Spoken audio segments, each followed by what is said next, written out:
Assalamualaikum warahmatullahi wabarakatuh. Innal hamdalillah nahmaduhu wa nasta'inuhu wa nastaghfiruh wa na'udzu billahi min shururi anfusina wa min sayyiati a'malina. May yahdihillahu fala mudilla lahu wa may yudlil fala hadiyalah. Ashhadu an la ilaha illallah wahdahu la syarika lah wa ashhadu anna Muhammadan abduhu wa rasuluh. Allahumma salli wa sallim wa barik ala nabiyyina Muhammad wa ala alihi wa ashabihi wa man tabi'ahum bi ihsanin ila yaumiddin, amma ba'd. Para bapak, para ibu, kaum muslimin wal muslimat rahimani wa rahimakumullah. Alhamdulillah, kita memanjatkan puji dan syukur kita kepada Allah Subhanahu wa ta'ala yang senantiasa memberikan nikmat-nikmatnya kepada kita semuanya. Walhamdulillah, Allah Subhanahu wa ta'ala di pagi hari ini memberikan kita sebuah nikmat yang tidak diberikan kepada setiap hamba di antara hamba-hamba Allah Subhanahu wa ta'ala.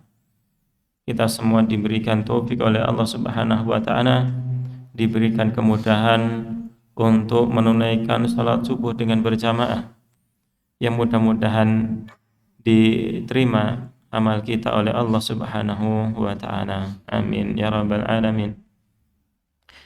Salawat serta salam mudah-mudahan senantiasa tercurahkan kepada uswatun hasanah kita, Nabiullah Nabi Muhammad sallallahu alaihi wasallam, kepada keluarga beliau, sahabat-sahabat beliau, dan kepada seluruh kaum muslimin yang mengikuti beliau dengan sebaik-baiknya.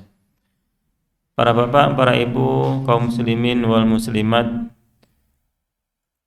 di pagi hari ini insyaallah kita akan membahas berkaitan dengan satu nikmat yang Allah Subhanahu wa ta'ala berikan kepada kita, yakni nikmat berupa anak.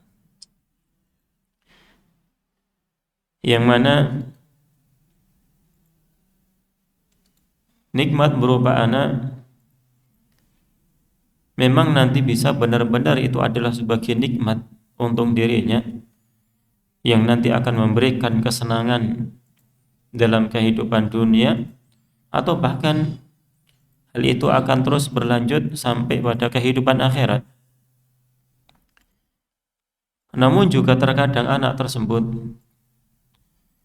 yang asalnya menjadi sebuah kesenangan bagi orang tua, dia akan menjadi musibah, dia akan menjadi sebuah fitnah yang menimpa orang tuanya. Maka Allah Subhanahu wa ta'ala telah mengingatkan kita di dalam Al-Quranul Karim tentang hal tersebut, dan telah membimbingkan, Islam telah membimbingkan kepada kita agar seorang anak yang diberikan oleh Allah Subhanahu wa ta'ala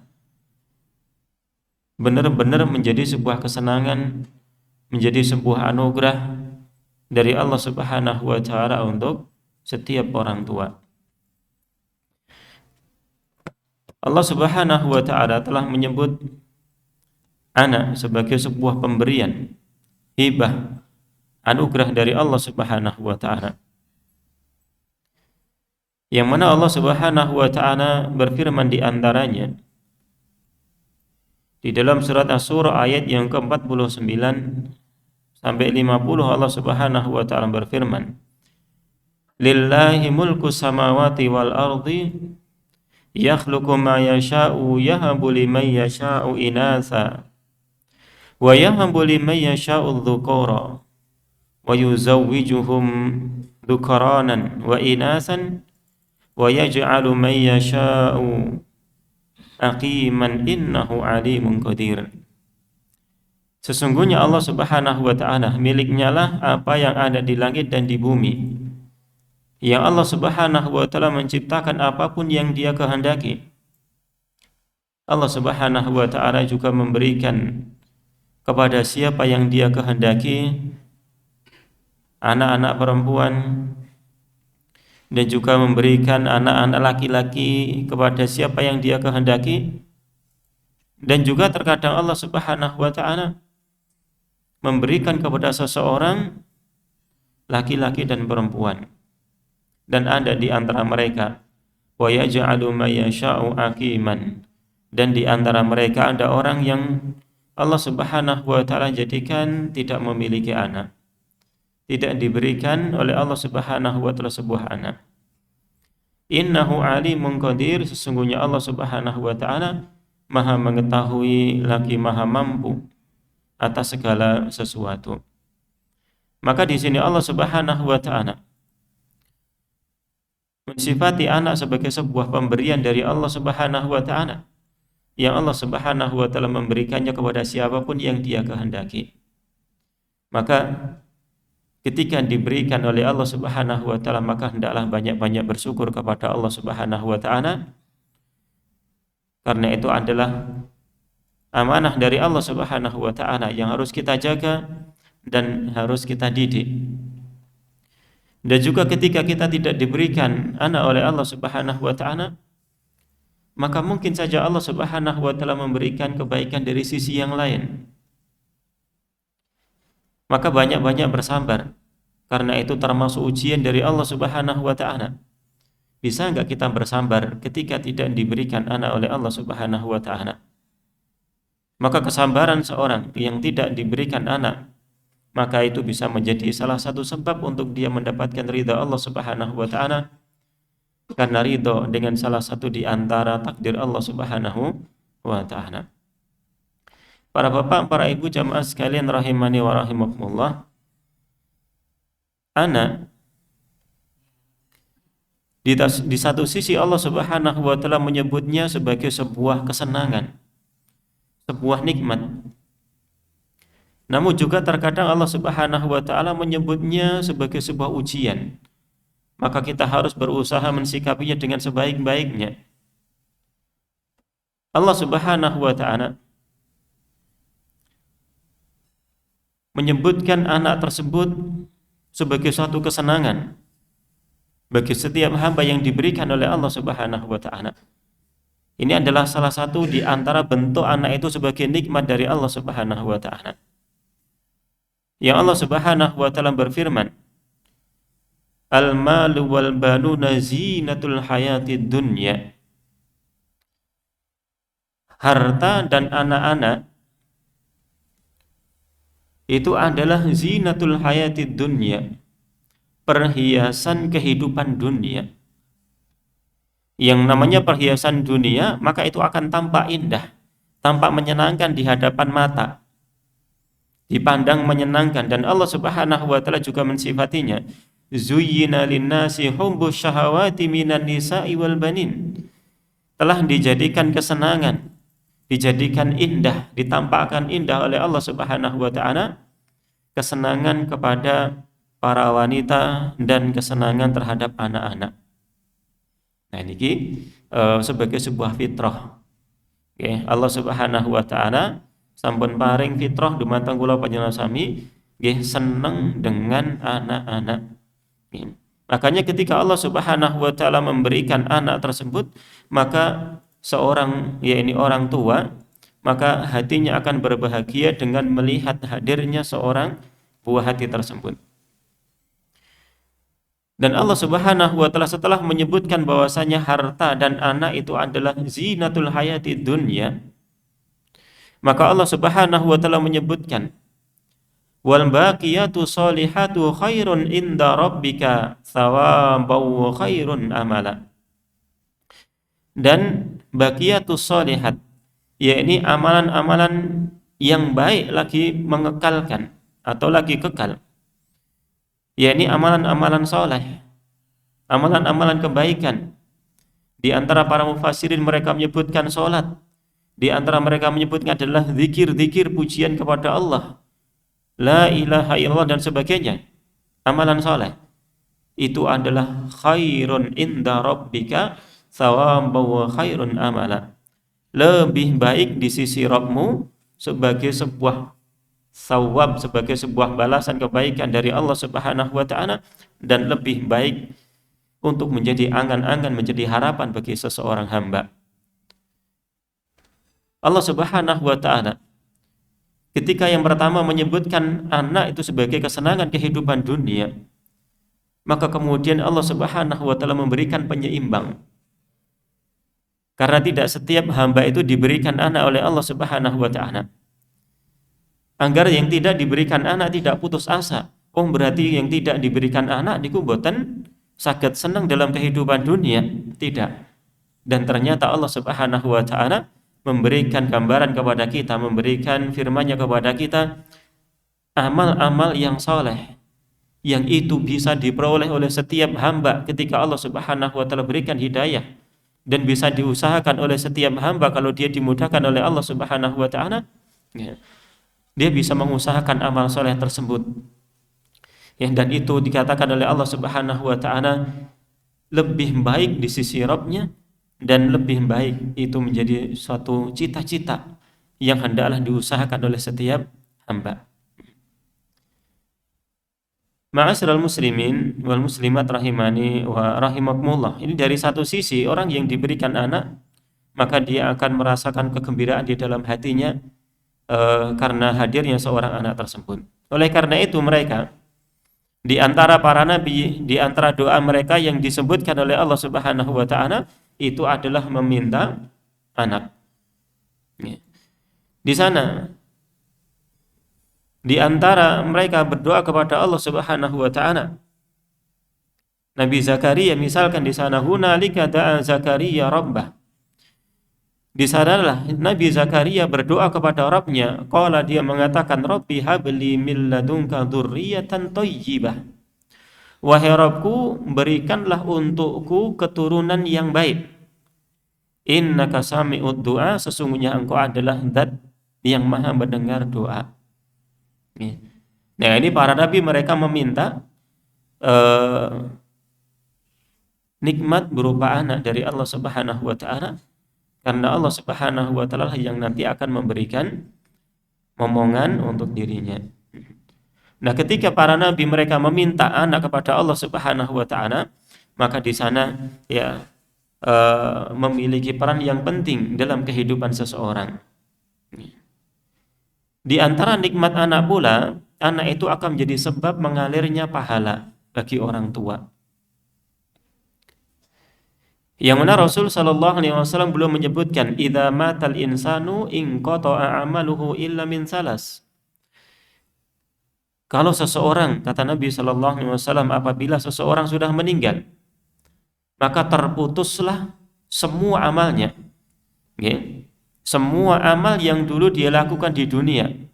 Contohnya pun sholat malam, sholat 5 waktu, sholat malam, qiyamul lail, tahajud, witir dan sebagainya, puasa. Okay. Nah, mereka sampun terputus sepeninggal orang tersebut. Karena dia tidak bisa melakukan lagi, sehingga amal terputus, pahalanya pun juga terputus. Semua amal terputus kecuali 3, kata Nabi sallallahu alaihi wasallam, yang salah satu di antaranya beliau sebutkan itu adalah anak. Belum menyebutkan tentang 3 itu, yakni sedekah jariyah. Kemudian yang kedua, ilmu yang dimanfaatkan oleh orang, dan awaladin sholihin yada'ulah. Kemudian yang berikutnya adalah anak yang soleh yang mendoakan orang tua. Nah, anak soleh, ya, ini akan menjadi kebaikan bagi orang tua. Bahkan ketika orang tua itu meninggal, maka kebaikan itu akan terus mengalir, ya, bagi orang tua. Ketika anak tersebut beramal kebaikan dan mendoakan kedua orang tuanya, maka orang tuanya mendapatkan pahala yang mengalir ketika dia sudah meninggal. Maka ini adalah di antara nikmat berupa anak. Di antara nikmat berupa anak pula, selain sebuah kesenangan bagi orang tuanya, kemudian dia menjadi sebab terus mengalirnya pahala, di antaranya lagi anak itu akan menjadi sebab diangkatnya derajat oleh Allah Subhanahu wa taala. yakni Allah Subhanahu wa taala menyebutkan melalui lisan Nabi sallallahu alaihi wasallam dalam sebuah hadis riwayat Imam Muslim. Nabi sallallahu alaihi wasallam bersabda, "Innallaha azza wa jalla la yarfa'ud darajah lil 'abdi salih fil jannati, yakni benar-benar Allah Subhanahu wa taala akan mengangkat derajat, yakni bagi seorang hamba yang soleh. Allah sampun paring janji, yakni Allah akan mengangkat derajat hamba orang yang soleh. Fayaqulu, kemudian hamba yang soleh ini berkata kepada Allah Subhanahu wa taala, ya Rabbi anna li hadhihi, wahai Rabbku, mengapa saya mendapatkan seperti ini? Terheran-heran orang tua niki, kaget. Terheran-heran kenapa derajat dia niku ternyata tiba-tiba dinaikkan oleh Allah Subhanahu wa taala. Maka kemudian Allah Subhanahu wa taala paring pangandikan, menggambarkan kepada hamba yang dinaikkan derajat ini, yakni fayaqulu, Allah taala katakan, bistighfari waladika laka, itu karena sebab istighfarnya anakmu untukmu. Anaknya beristighfar, anaknya memohonkan ampun kepada Allah Subhanahu wa taala untuk orang tuanya.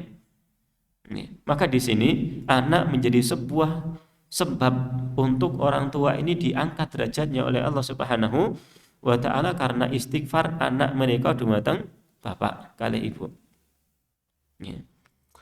Nah, niki termasuk bentuk nikmat dari Allah Subhanahu wa taala berupa anak. Termasuk di antara sebab bentuk nikmat lagi dari Allah Subhanahu wa taala, anak itu bisa menjadi sebab dihalanginya orang itu dari api neraka. Yakni khusus untuk banat niku napa? Anak perempuan. Nggih, anak-anak perempuan.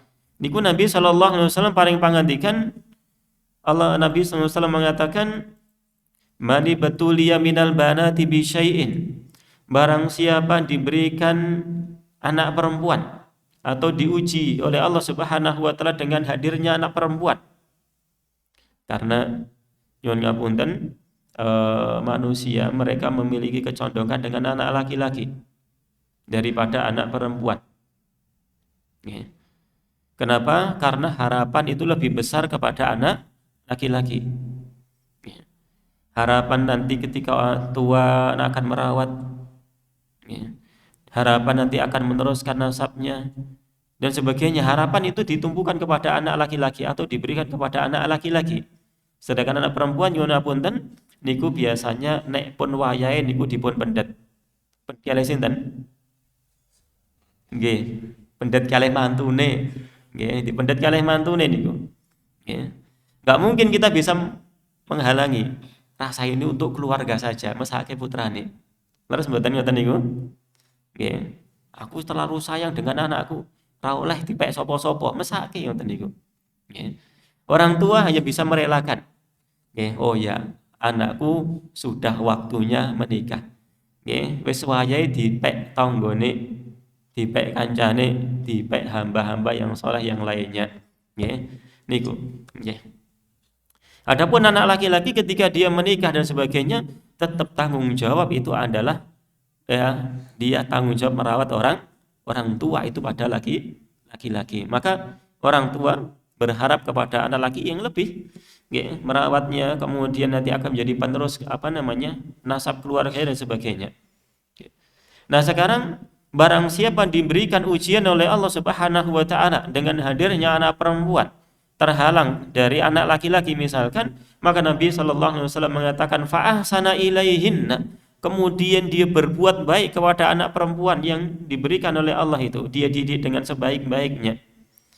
Dia ajari agama, dia ajari Quran, dididik dengan akhlak-akhlak yang baik seperti itu, kunnalahu sitran minan nar, maka anak-anak perempuan itu akan menjadi penghalang dari api neraka. Akan jadi penghalang dari api neraka. Ini khusus tentang anak perempuan yang diberikan oleh Allah Subhanahu wa taala. Nah,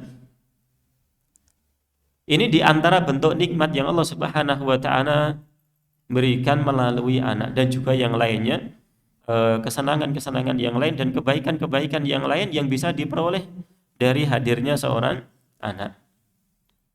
Ya, kebaikan yang banyak bisa diperoleh dari anak tersebut. Oleh karena itu, ya tadi kita sebutkan bahwasannya di antara doa para nabi itu adalah meminta anak yang soleh kepada Allah Subhanahu wa taala.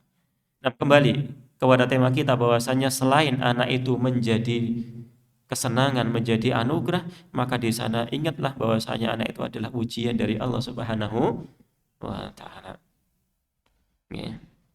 Diingatkan oleh Allah Subhanahu wa taala karena ketika seorang diberikan kesenangan dengan hadirnya seorang anak, terkadang dia melampaui batas dalam kesenangannya, berlebih-lebihan dalam kesenangannya dengan hadirnya anak tersebut, akhirnya dia pun lupa bahwasanya anak itu juga ujian dari Allah Subhanahu wa taala. Di antara bentuk ujian dari Allah Subhanahu wa taala dengan ujian anak, yang pertama bahwasanya ketika tidak diberikan anak itu pun juga ujian.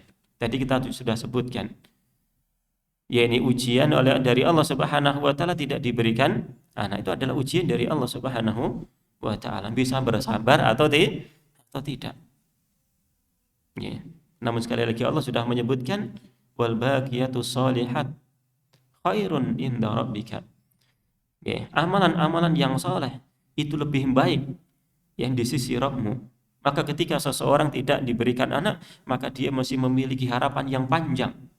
Ya, dengan tidak diberikan anak itu dia bersabar, mudah-mudahan nanti ya ini ujian ini menjadi sebab dia untuk naik derajatnya tinggi di sisi Allah Subhanahu wa taala. Dari situ. Ya. Kemudian juga ujian berupa anak itu ketika dia diberikan anak perempuan sebagaimana disebutkan. Oke, diberikan anak perempuan juga sebuah ujian tidak diberikan anak laki-laki. Oke, anaknya wedok kabeh seperti itu. Menapunten kula nggih wedok kabeh nggih. Wedok kabeh kula gak ada sekawan niku putri sedaya nggih. Alhamdulillah mudah-mudahan nggih Bapak Ibu sedaya yang belum diberikan momongan segera diberikan momongan oleh Allah Subhanahu wa taala. Nggih. Yang diberikan anak perempuan mudah-mudahan bisa bersabar dan segera diberikan anak laki-laki, yang diberikan anak laki-laki dan perempuan diberikan momongan mudah-mudahan yang bisa dimudahkan untuk menunaikan amanah, menjaga amanah dengan sebaik-baiknya. Ya. Nah ini orang-orang dulu, orang-orang kafir Quraisy, mereka diberikan anak perempuan oleh Allah Subhanahu wa taala, ya di antara mereka nggak sabar. Ya.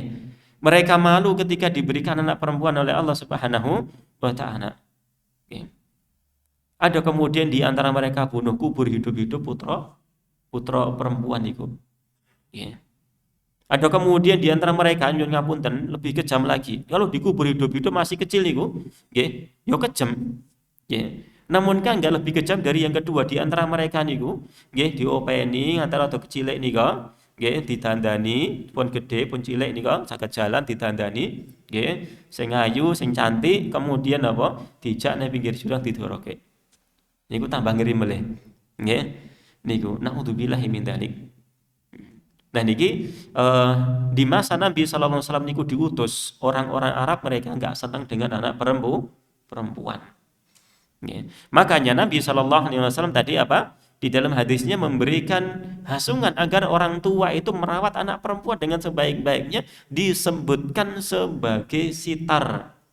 Nggih, sebagai penghalang dari api neraka, agar orang tua itu apa merawat anak perempuan dengan sebaik-baiknya. Nggih. Di antara ujian pula diberikan anak laki-laki, niku juga ujian. Karena ya anak itu seluruhnya adalah ujian. Diuji apakah orang tua yang diberikan anak laki-laki atau perempuan itu bersyukur atau tidak, atau bahkan kemudian waliyadzubillah ketika diberikan anak kemudian dia malah kufur nikmat. Okay, kufur nikmat, tidak bersyukur kepada Allah Subhanahu wa taala, atau di sana dia menjadikan anak itu sebagai bangga-banggaan, itu termasuk yang dikatakan sikap yang salah. Bangga-banggaan dengan anak yang diberikan oleh Allah Subhanahu wa taala. Allah Subhanahu wa taala menyebutkan di antara orang-orang terdahulu, ketika mereka menolak syariat yang datang kepada mereka dari para nabi, maka di antara apa yang mereka banggakan itu adalah anaknya. Yani Allah Subhanahu wa taala berfirman tentang mereka, qalu nahnu aktsaru amwala wa aulada wa ma nahnu bimu'adzabin. Allah sebutkan tentang orang-orang terdahulu ketika mereka menolak Rasul yang diutus kepada mereka. Mereka mengatakan, kami lebih banyak hartanya dan anaknya daripada Nabi itu yang memberikan syariat, memberikan ancaman. Seperti itu, kami lebih banyak anaknya, lebih banyak hartanya. Kami gak akan bisa diadab. Bangga banget dengan anak karena anak akan menolong orang tuanya. Nah, ini adalah salah satu sikap yang salah. Ketika seseorang itu diberikan anak oleh Allah Subhanahu wa taala, dia bangga-banggaan. Nah, anak pula ketika orang tua itu tidak menjaga dengan sebaik-baiknya, anak itu akan menjadi penghalang dari ketaatan kepada Allah Subhanahu wa taala. Ini juga bentuk musibah, bentuk ujian apabila orang tua itu tidak benar-benar merawat anak dengan sebaik-baiknya. Ini akan menjadi penghalang, jadi musibah. Jadi musibah bagi orang tua. Begitu banyak orang tua nyuwun ngapunten atas nama anak niku rela melakukan amal-amal atau mencari rizki yang haram. Leres mboten mengatakan niku? Banyak terkadang orang tua niku rela dia mencari rizki dari yang haram karena beralasan dengan anak. Na'udzubillahi min dzalik. Benar orang tua niko, setiap orang tua memiliki kewajiban untuk mencari nafkah untuk keluarga termasuk anak. Namun harus dijauhi dari jalan-jalan yang haram. Ketika orang tua itu nyuwun ngapunten sampai dia berani melanggar larangan Allah, enggak sholat, kemudian juga mencari dari yang haram seperti itu, maka dia enggak lulus ujian. Dia mencari itu atas nama anak, untuk menyenangkan anak, mencukupi kebutuhan anak. Seperti itu maka dia enggak lulus dengan ujian berupa anak. Maka anak itu adalah ujian. Jangan sampai kita tidak lulus dalam ujian tersebut. Kalau tidak lulus dalam ujian, maka anak tadi akan menjadi sebuah musibah yang menimpa orang tuanya. Yang harusnya anak itu menjadi kesenangan bagi orang tuanya, malah kemudian menjadi pusing gara-gara anak. Bahkan kemudian Allah Subhanahu wa taala di sana mengungkapkan sebagian anak niku dados musuh. Dados musuh. Musuh-musuhan anak kalih bapak. Wonten apa mboten ngoten niku? Kathah. Bahkan nyuwun ngapunten, terkadang nek ngrungokke berita niku nggih miris. Napa berita napa TV? Sing biasane napa bapake lara kemudian dari rumah sakit kemudian segera di gen cepet. Nah, diharapkan napa nih ngoten niku? Warisan. Nyuwun ngapunten diharap-harapke warisane kesuwen Kesuwen ngenteni ini kayak cepet kayak wis ngono. Ra wis ngoten niku nggih. Niki naudzubillahi min dzalik. Allah Subhanahu wa taala sudah ingatkan. Di dalam firman Allah Subhanahu wa taala surat At-Taghabun ayat ke-15. Ya ayyuhalladzina amanu inna min azwajikum wa auladikum aduwwal lakum. Wahai orang-orang yang beriman, bahwasanya di antara pasangan-pasangan kalian dan anak-anak kalian itu adalah musuh bagi kalian. Musuh. Kapan? Yaitu tadi ketika orang tua melalaikan kewajiban sebagai orang tua, tidak mendidiknya dengan sebaik-baiknya. Akhirnya kemudian anak tersebut tumbuh berkembang, kemudian mengikuti godaan-godaan syaitan, mengikuti lingkungan-lingkungan yang ada yang rusak. Akhirnya kemudian dia pun berkembang menjadi anak yang nakal, berkembang menjadi anak yang durhaka, dados musuh. Na'udzubillahi min dzalik. Dia juga menghalangi orang tua dari ketaatan, menghalangi orang tua dari kebaikan. Ya, orang tua nggak bisa melakukan kebaikan gara-gara anaknya. Ini anak menjadi azab, menjadi sebuah sebab azab di dunia, yang nanti juga kalau orang tua itu kemudian ya naudzubillah min dzalik terseret arus bersama anak melakukan perkara yang haram, maka orang tua pun juga nanti akan menjadi orang tua yang disiksa di neraka naudzubillah min dzalik. Ya. Maka oleh karena itu Allah Ta'ala mengingatkan anak itu adalah amanah. Nek amanah niku badhe dipun minta pertanggungjawaban apa mboten? Nggih, dipun minta. Nggih. Kula panjenengan sami misalipun dipun titipi motor, nggih. Pak, lek titip motor aku arep mulih kampung. Nggih, kinten-kinten suatu ketika dia pulang, nggih. Motor niku badhe dipun jaluk napa mboten? Badhe dipun jaluk. Allah Subhanahu wa taala memberikan anak kepada kita sebagai sebuah amanah dari Allah Subhanahu wa taala. Maka suatu saat Allah Subhanahu wa taala akan meminta pertanggungjawaban. Apakah kita sebagai orang tua niku sampun jaga amanah napa dereng? Nggih. Rasulullah sallallahu alaihi wasallam ingatkan kullukum ra'in wa kullukum mas'ulun an ra'iyatihi.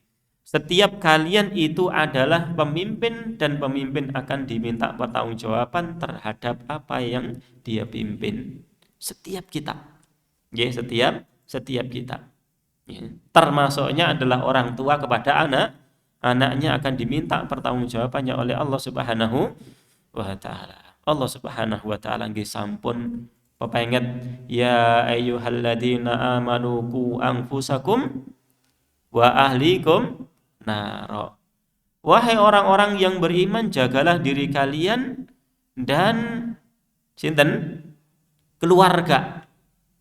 Nggih, ini khitabnya kepada para bapak. Para bapak, wahai laki-laki, wahai orang yang beriman, jagalah diri kalian.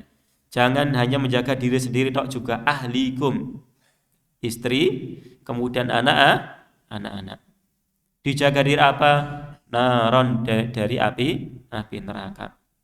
Ya. Ini tugasnya bapak, menjaga keluarga secara umum.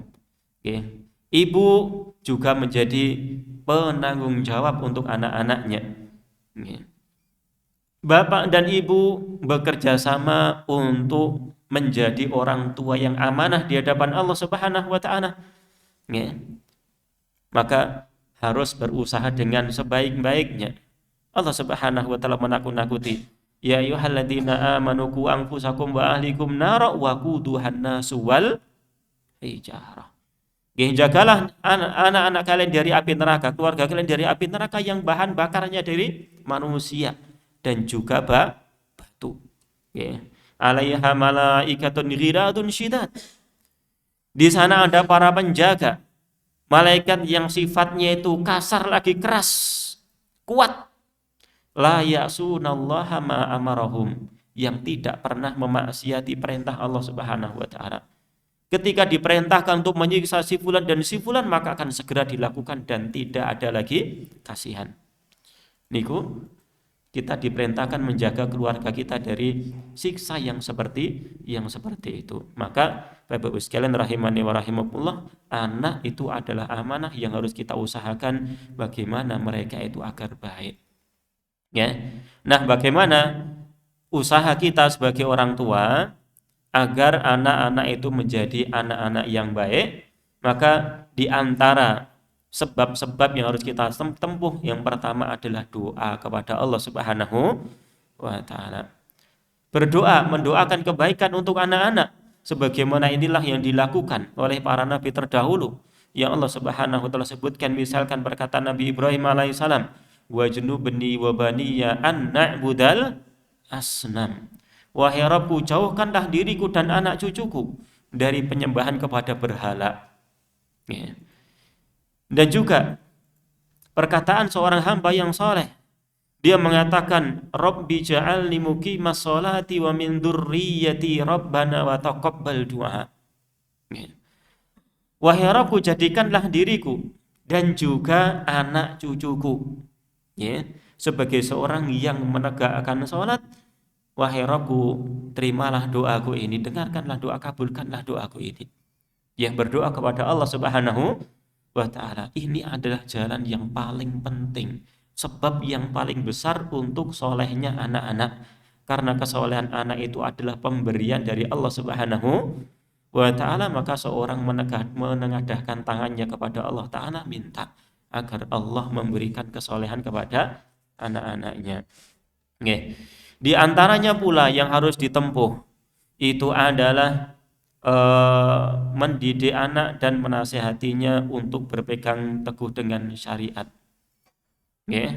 Orang tua jangan bosan-bosan untuk mendidik dan mengingatkan anaknya agar taat kepada Allah Subhanahu wa Ta'ala.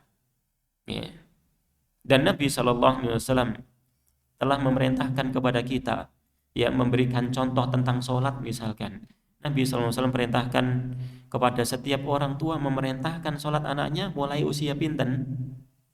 7 tahun. Mulai ada perintah, boleh ditekankan perintahnya. Di sana 7 tahun sudah mulai seperti itu. Apakah sebelum 7 tahun dibiarkan begitu saja nggak sholat? Maka orang tua menjadi kudwah. Mulai diperlihatkan. Oh, nah ini kalau waktu seperti ini kita sholat kepada Allah Ta'ala. Sholat zuhur waktunya. Mulai diberikan contoh seperti itu agar anak itu mengenal. Mulai kemudian 7 tahun, maka kemudian ayo nak kamu sudah sholat. Diperintahkan sholat, mulai mudeng diajak ngomong. Mulai mudeng diajari sholat, diperintahkan sholat. Nah kemudian sampai belum sholat anak itu sampai 10 tahun, perintahipun apa? Dipun pukul. Ampun dados Mike Tyson ten griya nggih. Niku wah, kita diperintahkan mukul anak nih. Kesempatan. Dengan pukulan bras-bras. Ampun bras-bras niku putra. Sik 10 tahun. Nah, dengan pukulan yang mendidik, pukulan yang penuh kasih sayang. Bukan pukulan seorang musuh. Ngoten nggih? Nah, ini Allah Rasul sallallahu alaihi wasallam membimbingkan kepada kita. Ustaz kasihan. Iya kasihan, namun lebih kasihan lagi kalau anak itu kemudian tumbuh kembang tidak kenal sholat, tidak kenal syariat, akhirnya masuk neraka, diadab. Kasihan pundi, si kecil dituthuk, kemudian manut sholat, apa kemudian dijarno wis pokokmu sak seneng mulai. Ini gadget, napa gadget niku? HP, wis pokoke dolanan sak senenge kowe. Ini duit, wis jajan sak senenge. Akhirnya kemudian dia enggak kenal syariat Allah Subhanahu wa Ta'ala, diadab. Niku mesake sing pundi? Mesake sing diadab. Nah, niku salah satu sebabnya gara-gara tiang sepuh yang salah, terlalu memanjakan anak. Opo-opo diujo wis enggak pernah dididik, ini kelalaian orang tua. Nyuwun ngapunten. Terkadang orang tua niku lalai dalam mendidik anak sampai seperti itu, anaknya ora kenal agama, ora kenal adab-adab Islam seperti itu. Nyuwun ngapunten, harus orang tua niki harus memiliki ketegasan, memiliki sikap teguh untuk mendidik anak-anaknya. Nah, orang tua harus juga mendidik anak agar berakhlak mulia, dengan akhlak-akhlak Islami dan sebagainya. Harus mendidik anak dengan Quran dan Sunnah. Jangan sampai mendidik anak dengan sesuatu yang menyelisih Al-Quran dan Sunnah. Masih kecil, Rasulullah SAW pernah melihat Amr bin Salamah. Masih kecil, Amr bin Salamah menceritakan, dulu saya itu berada di pangkuan Nabi SAW atau di asuhan Nabi SAW. Dan ketika makan dia cerita, tanganku ke sana ke sini. Tangan loro. Maka kemudian Nabi SAW katakan, ya gulam syammillah, sebutlah nama Allah, wakul biyaminik, makan dengan tangan kanan, wakul mimma yalik, dan kemudian makanlah dari apa yang terdekat. Nabi SAW sebutkan kepada anak kecil ini, makan suruh bismillah, dengan tangan kanan dan makan dengan yang paling dekat. Kemudian juga orang tua hendaklah memperhatikan teman-teman anaknya, karena teman-teman itu kata orang lebih bijak itu adalah as-sahibu sahib, teman itu akan narik. Kalau anak-anak kita berteman dengan teman-teman yang tidak baik, maka teman-teman yang tidak baik itu akan menarik, akan menarik anak kita kepada pergaulan yang tidak benar. Nabi SAW sebutkan, almar'u ala dini khalilih falyandur ahadukum man yukhalil. Ya, seseorang itu, agama seseorang tergantung dengan agama temannya, teman dekatnya. Maka hendaklah setiap kalian melihat siapakah yang menjadi teman dekatnya. Itu di antara beberapa sebab yang bisa kita tempuh agar kita anak-anak kita mereka bisa tumbuh kembang dengan sebaik-baiknya. Ya, tentunya hal yang sangat penting untuk itu semuanya adalah orang tua menjadi teladan dalam kebaikan bagi anak-anaknya.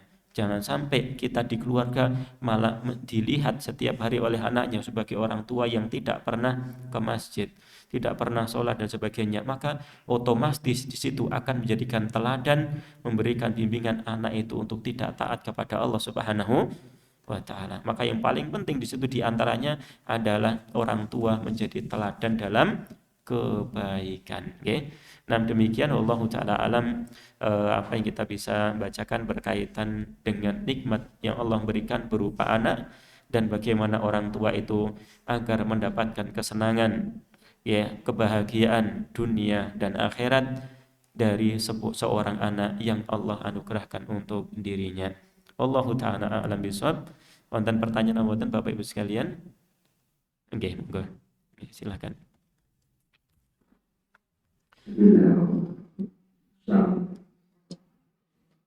Waalaikumsalam warahmatullahi wabarakatuh.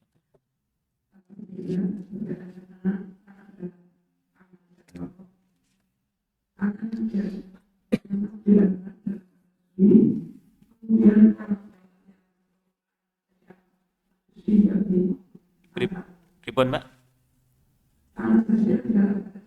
Oke.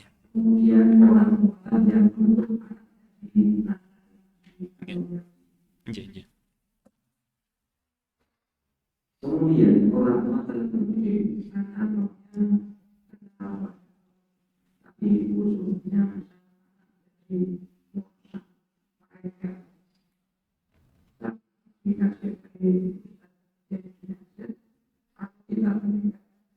orang tuanya dikatakan tapi kemudian anak menuntut dia karena tidak dididik oleh ini bagaimana bisa. Waalaikumsalam warahmatullahi wabarakatuh. Jazakumullah khairan atas pertanyaannya. Anak betul ketika lahir mereka dilahirkan dalam keadaan fitrah, dalam keadaan Islam, dalam keadaan senang dengan kebaikan.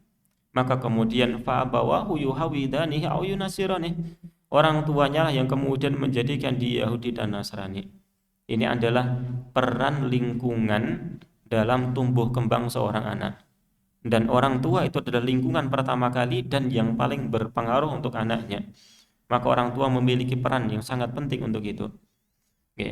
Orang tua mendidik dengan sesuatu yang salah, akhirnya kemudian jadi Yahudi dan Nasrani. Seperti itu. Nah, terus bagaimana ketika orang tua itu menginginkan anaknya untuk soleh, sudah berusaha dengan sebaik-baiknya, namun qadarullah, ternyata anak tersebut tidak seperti apa yang diinginkan. Allah Subhanahu wa ta'ala menyebutkan la yukallifullahu nafsan illa wus'aha. Allah Subhanahu wa ta'ala tidaklah membebani jiwa kecuali apa yang menjadi kemampuannya. Maka ketika orang tua sudah berusaha sebaik-baiknya mendidik anaknya, segala wasilah sudah dilakukan, sudah dinasehati, sudah dididik seperti itu, ya teman-teman sudah diperhatikan, sudah didoakan, namun qadarullah Allah Subhanahu wa taala memberikan ujian melalui anak. Ya. Nah, sekarang pertanyaannya, apakah anak yang kemudian naudzubillahi min dzalik nyun ngapunten kok kemudian masuk neraka? Apakah di sana itu anak bisa menuntut kepada Allah Subhanahu wa taala sehingga orang tua yang dia soleh kemudian bisa dikeluarkan dari surga seperti itu? Ya. Maka Bapak Ibu sekalian rahimani wa rahimakumullah, kalau misalkan bapak tersebut sudah berusaha dengan sebaik-baiknya, maka ayat itu diberlakukan, la yukallifullahu nafsan illa wus'aha. Ya. Wonten boten seorang nabi yang anaknya itu nyun ngapunten kafir. Wonten apa boten? Wonten nabi sinten? Nabi Nuh alaihi salam. Apakah anak itu akan menuntut Nabi Nuh kemudian dikelompokkan ke dalam kelompoknya? Boten. Kenapa? Karena sudah menunaikan kewajiban sebagai orang tua. Ya. Nah, anak yang nantinya bisa menuntut pertanggungjawaban di hadapan Allah Subhanahu wa taala ketika itu adalah orang tua tidak mendidik dengan sebaik-baiknya. Orang tua membiarkan anaknya, bahkan naudzubillahi min dzalik, kalau di sana orang tua itu malah memfasilitasi anaknya dengan fasilitas yang menjadikan anak itu terseret pada maksiat dan dosa. Ya, maka di sini anaklah yang akan menuntut orang tua. Terus di sini pertanggungjawabannya di hadapan Allah Subhanahu wa taala di situ. Nah, jadi sekarang apa? Harus menjadi orang tua yang amanah dengan amanah dari Allah Subhanahu wa taala. Ya, kalau kita nggak amanah nanti jangan-jangan termasuk yang dituntut tadi. Makatan ya. Terus kalau sudah menunaikan kewajiban dengan sebaik-baiknya sebagai orang tua, insya Allah itu tidak. Ngatan ya. Nah, wallahu ta'ala a'lam. Ya, monggo Pak. Waalaikumsalam warahmatullahi.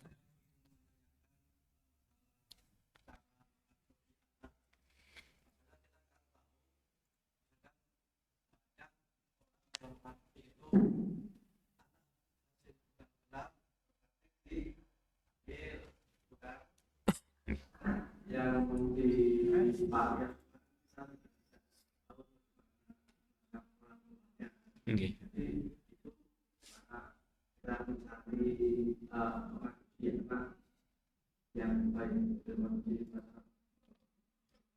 Waalaikumsalam warahmatullahi wabarakatuh. Ya. Cara baik mengadopsi anak itu, nyun ngapunten, itu adalah dari yang memang kita sudah ketahui kebaikannya. Caranya bagaimana?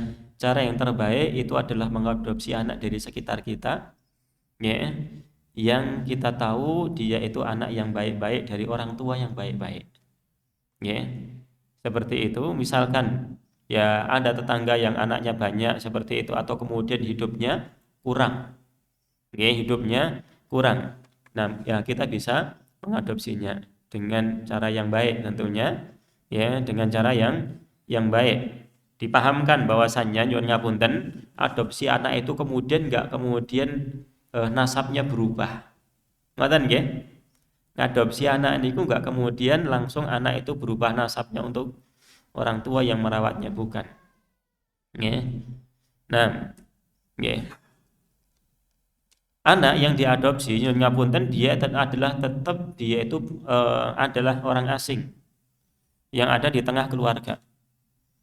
Namun karena anak itu diasuh di keluarga tersebut, maka anak tersebut memiliki kewajiban untuk berlaku baik kepada orang tua asuh yang merawat dirinya. Maka nanti ketika dewasa, maka anak tersebut tertuntut untuk berbuat baik kepada orang yang mengasuhnya karena itu kebaikan yang telah diberikan kepadanya. Mengatakan ya, seperti itu, maka nanti orang tua memberikan wasiat. Ya, orang tua memberikan wasiat, anak-anak asuh seperti itu nanti diberikan wasiat. Ya, dari sebagian hartanya, maksimalnya sepertiga. Ya. Jadi anak asuh itu tidak berubah nasabnya untuk orang tua. Nah, dipahamkan terkadang orang itu tidak boleh anaknya diasuh oleh orang lain karena nanti anak itu nggak berbakti lagi kepada orang tua, nggak punya kesempatan nanti anak itu berbuat baik kepadanya seperti itu. Ya. Nah, tidak seperti itu, bahkan Islam menganjurkan dulu di zaman Nabi Shallallahu Alaihi Wasallam itu juga ketika Abu Thalib niku anaknya banyak, maka di antara kerabat-kerabat itu adalah mengasuhnya, ya, mengasuh, ya, seperti Ali bin Abi Thalib, itu adalah anak kecil anaknya Abu Thalib yang itu tumbuh kembang di rumah Nabi Shallallahu Alaihi Wasallam, diasuh Nabi Shallallahu Alaihi Wasallam.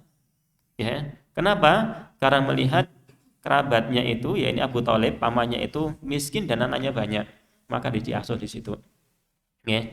Nah, dan kan tahu ini keluarga baik-baik, keluarga ini, nah, itu yang paling baik, ya, yang paling baik. Ada kerabat-kerabat sendiri, walhamdulillah, ya, anak kerabatnya banyak, namun qadarullah dari sisi maisha kurang, maka ya kalau anaknya sama saya satu bagaimana, ya, anaknya satu sama saya diasuh biar lebih ringan, ya, seperti itu bisa. Nah, terus bagaimana kalau kita mengambil anak dari panti asuhan dan yang lainnya? Terkadang ada yang seperti itu disebutkan anak itu hasil dari hubungan gelap. Anak itu dari hubungan gelap, kemudian orang tua lahir wis syukur, ngoten to nggih?